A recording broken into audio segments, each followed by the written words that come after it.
Did I have a, okay, before we do a roll call, we want to introduce and welcome our new associate planner, Gabe Hahn. Welcome. Oh, that's you.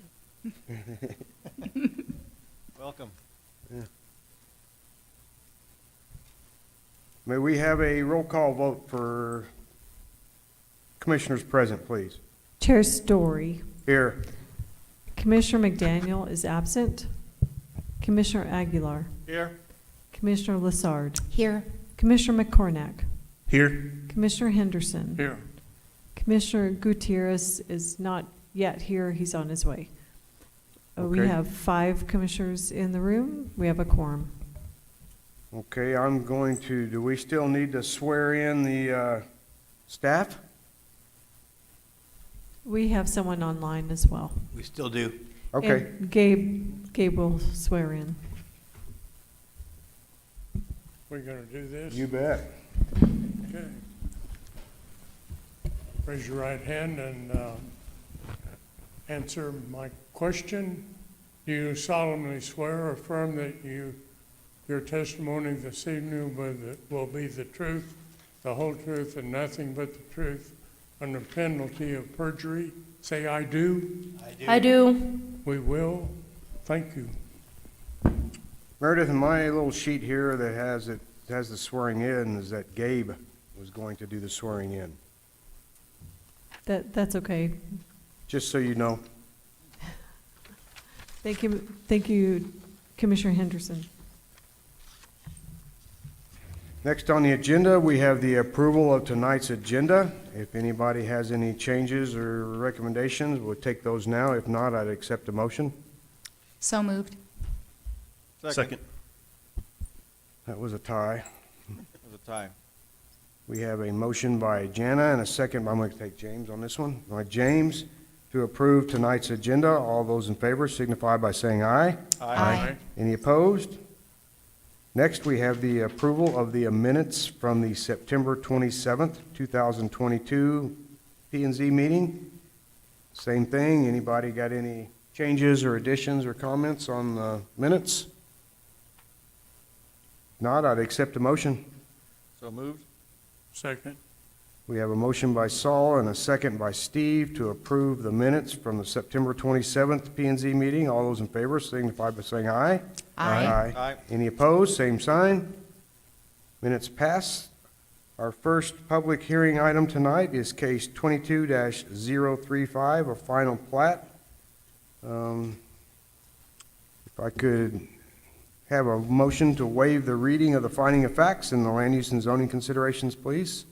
I make a motion to waive the reading of the finding of the facts and land use and zoning considerations with respect to case 22-035 F plat. Second. We have a motion by Jana and a second by James to waive the reading of the finding of facts and land use and zoning considerations for 22035. All those in favor signify by saying aye. Aye. Any opposed? Same sign. Next up, we have Miss Meredith Hildreth.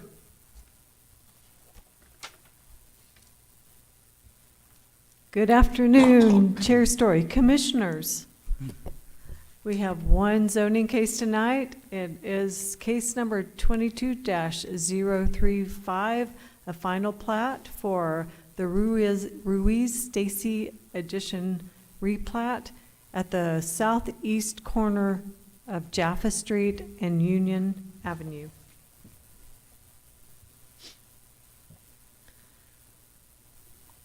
This final plat is to create 8 lots out of 4 lots for the intention of building townhomes.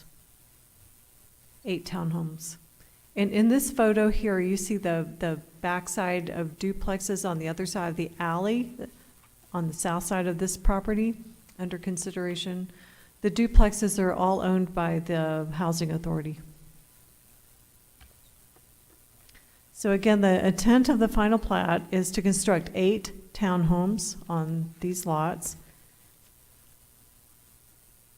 And the minimum lot size for townhomes in the R3 zoning district is 4,000 square feet. All of these lots exceed that 4,000 square feet. This is a sketch plan for the 8 townhomes. They will have shared driveways, or the driveways will touch each other.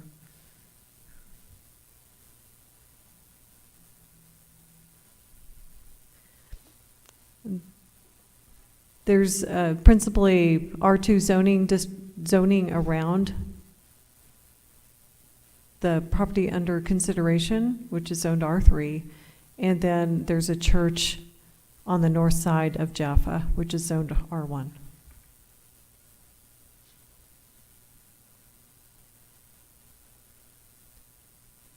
The property under consideration, the 4 properties together total approximately 1.2 acres. And these are some Google Street views of the property from different angles. And you can see there's duplexes surrounding it on all sides.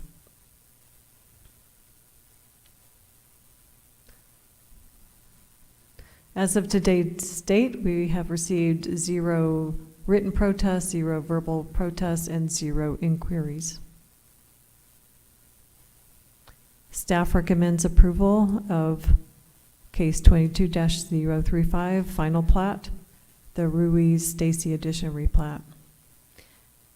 And Gerardo Ruiz is on the line in favor of the plat. So if you have any questions of him, he's online. And staff stands for questions.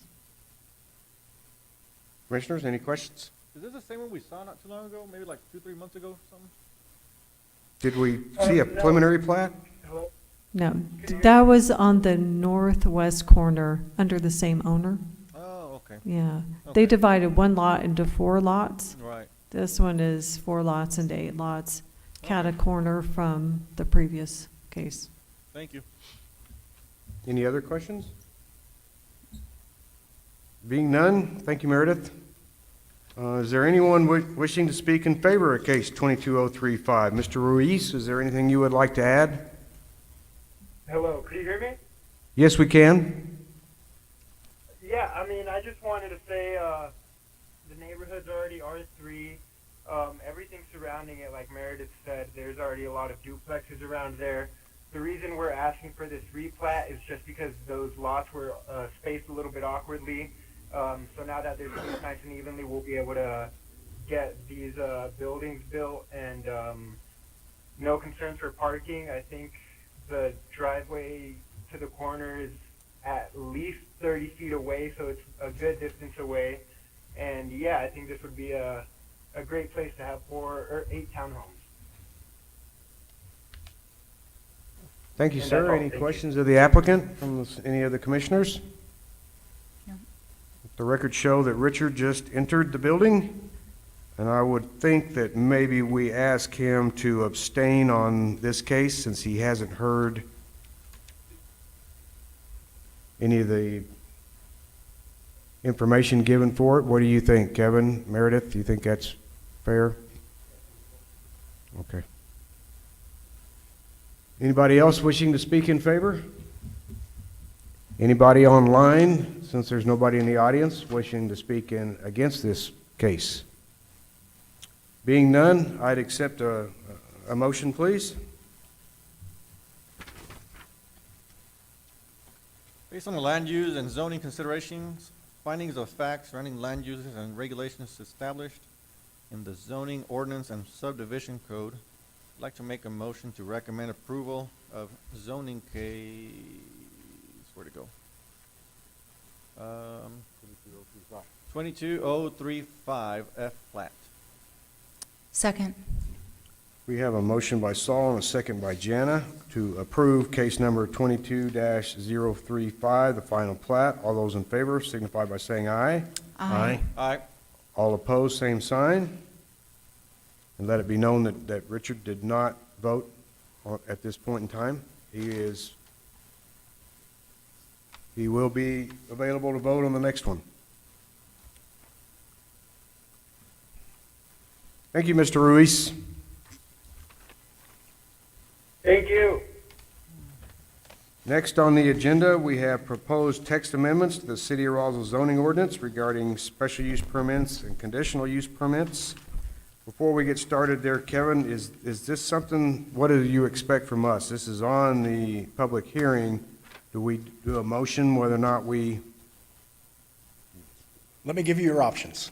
Okay. Okay, Mr. Commissioner, Mr. Chairman, and Commissioners, what you have before you now is the update to our zoning ordinance with the conditional use permit and the SUP sections updated. I also went back through, and since last month, I took in some of the input that was received, and we went ahead and provided guidelines for all the commercial zones, C1 through C4, and also the I1 and I2 zone. Okay?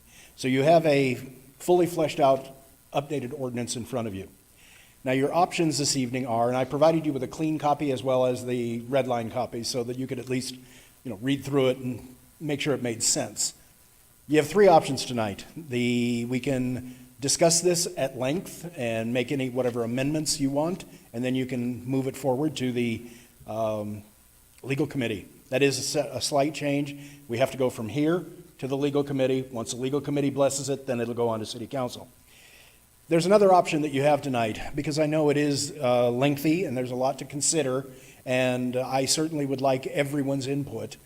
We have the option to go ahead and table this item for 1 month. Okay? The legal committee agenda for November is jam-packed. This will not go to legal committee in November under any circumstances. There's way too many other things going on. So we're looking at a December legal committee at being the earliest. So if it would also please the commission, you could go ahead and table this, go back, look through it one more time, send me your comments, and then be prepared next month to go ahead and vote either in the affirmative hopefully in the affirmative, to go ahead and move it on. But those are your options this evening, either to go ahead and table it for 1 month for an additional review, or go ahead, if you're comfortable with it, send it out in the affirmative with the understanding that it won't go to legal committee until the December meeting. Okay, thank you. Okay. Commissioners, what do? Do we want to let Kevin go through this a little bit, kind of briefly, before we make a motion, or? I'd like to hear something, yeah. Kevin, I did didn't you? get a chance to read the whole thing, a lot. Yeah, just briefly, if you would, please. 10 minutes, oh no, 3 minutes? No, 3 minutes. briefly, You got you 3 gentlemen minutes. do, and Jenna, I do books on tape, so the audiobooks and things, so I could read the whole thing if Put you this really on tape want me for to, and probably make it dramatic and exciting. Be sure to put inflection and, Tell you what, though, the first thing to remember is, with this particular document, is that the conditional use permit section of our zoning ordinance does not exist. We do not have a CUP section of our zoning ordinance, even though we have a handful of land uses that require a conditional use permit.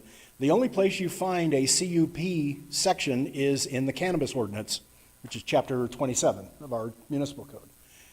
So when that went through last year, I took all of that and I put it together, and I dropped that in here almost verbatim in terms of how we set up the CUP, but then I blended it with the SUP as well. So we're updating both the language of the CUP and the SUP. So now we have at least some consistency between our different land uses. If you read this, you have an understanding, we have 3 different levels of review that's done in the city. The first is what we call by right development. By right development is somebody comes forward, they say, hey, I want to build an office building in the C2 zone.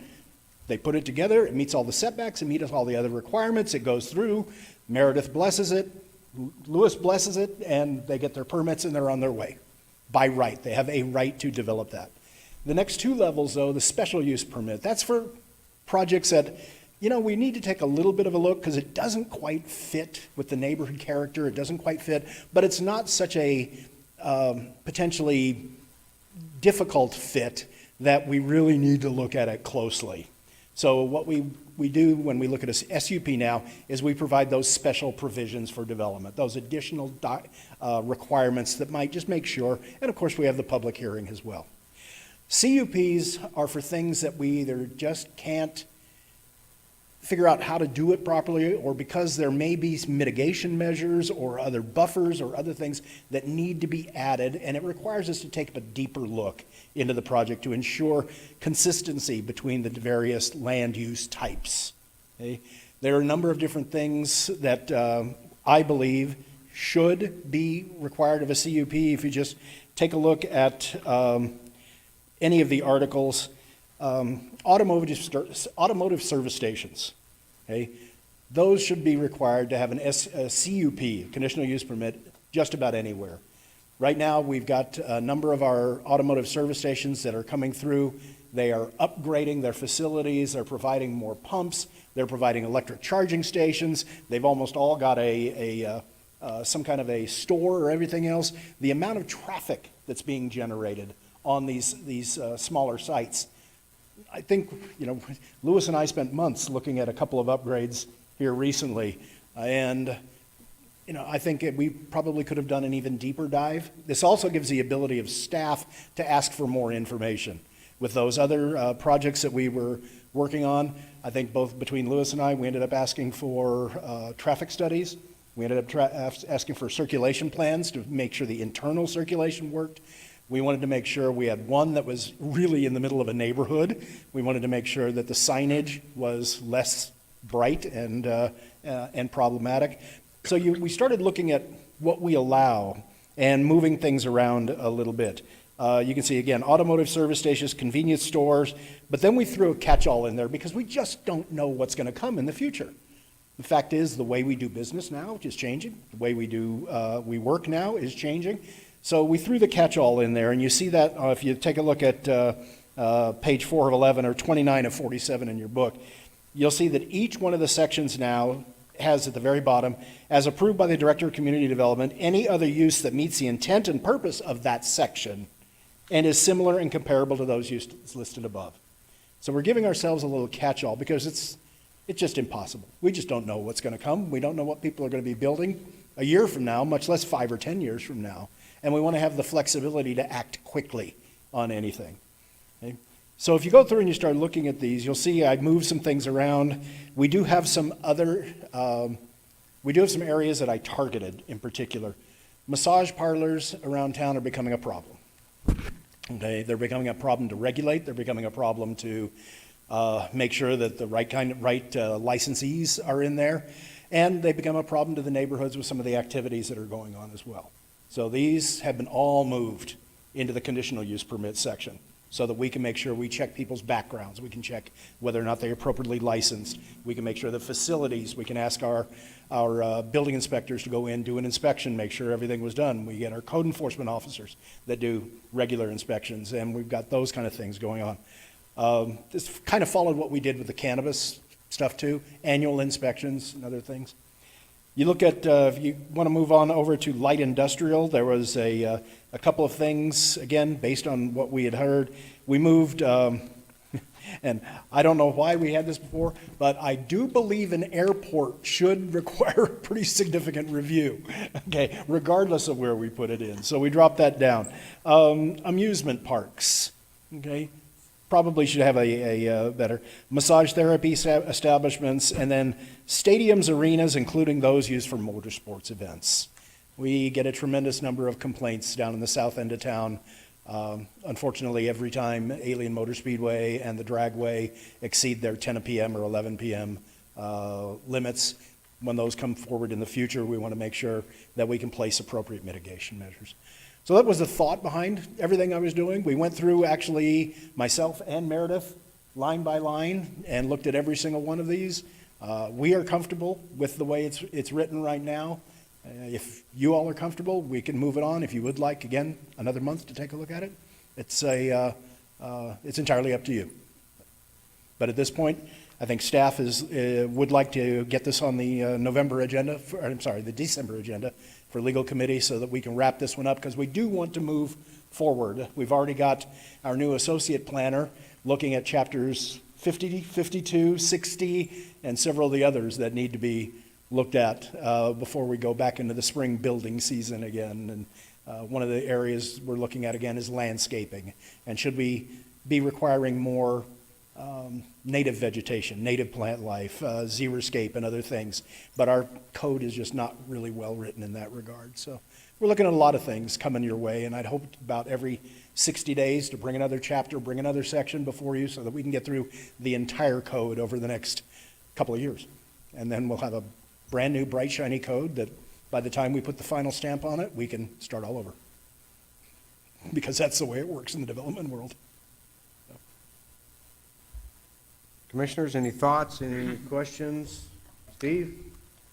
Well, under heavy industrial, the conditional uses are, and number 2 is sexually oriented business. How do you apply for that? I would have to go back and as one of our counselors likes to refer to it, the SOB ordinance, okay, which was written specifically to regulate those types of businesses that, what would we used to call them? Adult theaters and, things like that. That was limited to, the only place in town right now that you can build one of those and even have it is in the I-2 zone. And when I went back and spoke to that particular counselor about his thoughts on it, and he said, absolutely, that should require a conditional use permit. So that's where we ended up with that one. That's the only place you'll find sexually oriented businesses in the entire zoning and development code. I just wondered if that's someplace you're going to have to identify or define what you're saying there. I'm sure we have an entire chapter in there somewhere. Yeah, there's an entire chapter. Yeah, dedicated. Commissioner Henderson, if you remember, we have a whole chapter on sexually oriented business, the SOB.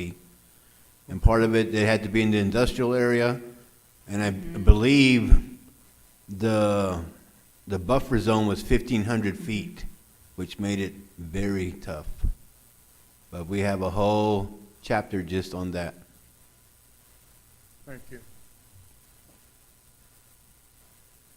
I just have a comment. I know you guys have put a lot of work into this. It's obvious because reading through it, all the various changes, I think it's brought it more up to date with where we need to be. And I know you've got a lot more to do, so I appreciate that you're spending all of this time on it. I know it's a lot of work. Well, that's what we're here for. Yeah. I have 2 questions that would maybe affect which way we go tonight. Is what does our caseload look like for next month, if you know that yet? And also, when is the date of our, I didn't look it up, the date of our meeting next month? The second one is, I was going to say, the second one's easier to answer than the first one. It's the 17th. Is that right? In November, the meeting is on the 29th. Oh, I'm sorry. It's Yeah. the 5th Tuesday of the month. After Thanksgiving? Yes, and December will be the 20th, the week before Christmas. Okay. Do you know what our caseload has gone on the P&Z for next month is yet, or any idea? We may have 1 or 2 community solar cases. And I believe we have one other zone change coming forward, don't we? The second part of the recreational vehicle park? Oh, that's right. One more zone change. And then in December, we should have a cannabis case for a new Okay. build. Just curious, I didn't want to delay it unnecessarily just if we were going to be swamped next month. But Commissioners, are you comfortable with the way it's written for us to go ahead and approve it or recommend approval, or? I had a quick question too. I read through it. I didn't see anywhere where we addressed the community solar builds. Does that need to be something that's called out separately?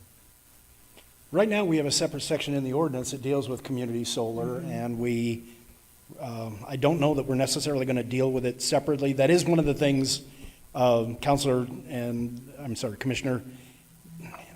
there's no guarantee this is perfect.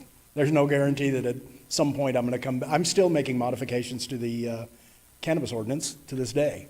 It's just, things keep moving forward. So with respect to the community solar, right now, they require an SUP or a CUP? In most zoning districts, they require a special use permit. So they're allowed in residential with a special use permit. Make a note, we need to make that correction right now and make sure that gets in there. If- Yeah, I'm just if the- wondering- If the commissioners, if you all decide you want to move forward, make your motion to include that amendment to include community solar arrays, and we'll make sure we add it before moving it on. I have a question too, Kevin. Are liquor stores only permitted in industrial areas? I'm sorry? I don't see liquor stores listed in commercial areas. C1, C2, C3, they're scratched off. Liquor service and stores? The way the current ordinance is written, anything in a commercial zone is allowed in our industrial zones as well. It's actually quite flexible. So, Anything in the commercial zone yes, is allowed in the industrial zone, correct. but not vice versa? I'm sorry? Not vice versa? No. In other No, words, not at all. there's, Industrial's intended to be much heavier. so my point is, there's a lot of liquor stores, Walgreens and all these places in C1, C2, C3s. Does this mean any new liquor store needs to be in an industrial? Well, there's also nothing that would preclude them if they really wanted to rezone their property. We've got a brand new, was it no, it wasn't a Walgreens, it was one of the little grocery stores, the dollar stores or something, going in on, property right now down right near the airport, which is, actually should be industrial. That's in the ETZ, we're not doing it. But with a city like Roswell, we want to build in as much flexibility as we can, which is why you see so many zone changes. The other things that we're going to be doing in the next year, we're working with Main Street Roswell. I would expect the C3 section will probably be loosened up dramatically to allow a lot more mixed-use development, so that the downtown core, at some point, when we get through reworking the downtown master plan, will probably allow a lot more residential, allow a lot more mid-rise buildings that will come in, because we're seeing a dramatic reduction in office space. When people can work from home most of the time, if you've got a small office, the call for office space right now is really low, really low. So we have to do something with our buildings. We must repurpose them, we must revitalize them, we must adaptive reuse, whatever you want to call, but give the property owners down there an opportunity to utilize those buildings in a manner that's going to keep them from deteriorating any further. Commissioner Aguilar, if you look on page 9 of 11, on conditional uses for the light industrial, you have the liquor stores, and that would carry over to the industrial as well. And I just noticed that they're under conditional use under C1, C2, C3 also. So I guess my question is, does anybody who wants to open a liquor store, they would need to come and get a CUP or SUP? Like Allsup's? Or whoever's building a new store or something of that sort?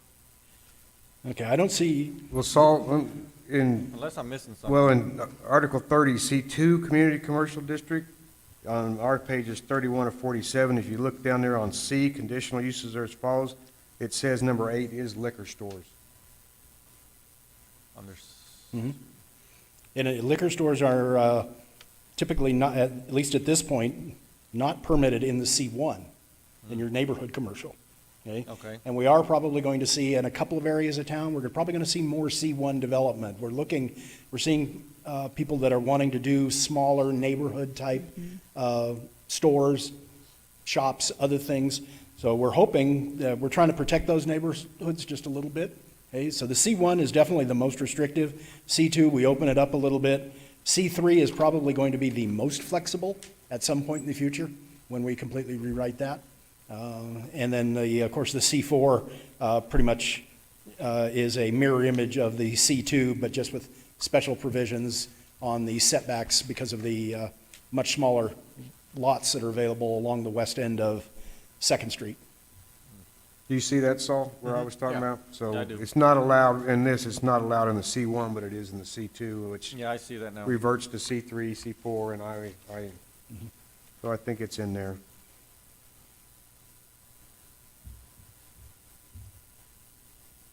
Any other questions or comments, or? Well, personally, I just don't think that we need to review it more. I think we should send it on. That's my thought. I mean, I've read through this multiple times. I'm sure everybody else has too. Oh, yeah, every So- day. Yeah. Every day. Anybody else over here on the left, any other thoughts or anything? I'm okay with moving forward. All right, you okay, Steve? I'm okay with it. You want to make a motion then and add your solar? So are we adding the solar to, how do we need to phrase that motion, I guess? Just a motion to recommend approval to the legal committee for the text amendments to this particular section of the zoning ordinance with the amendments as discussed. Just something generic like that? Yeah, and Meredith is really good at making good notes. So. What's that?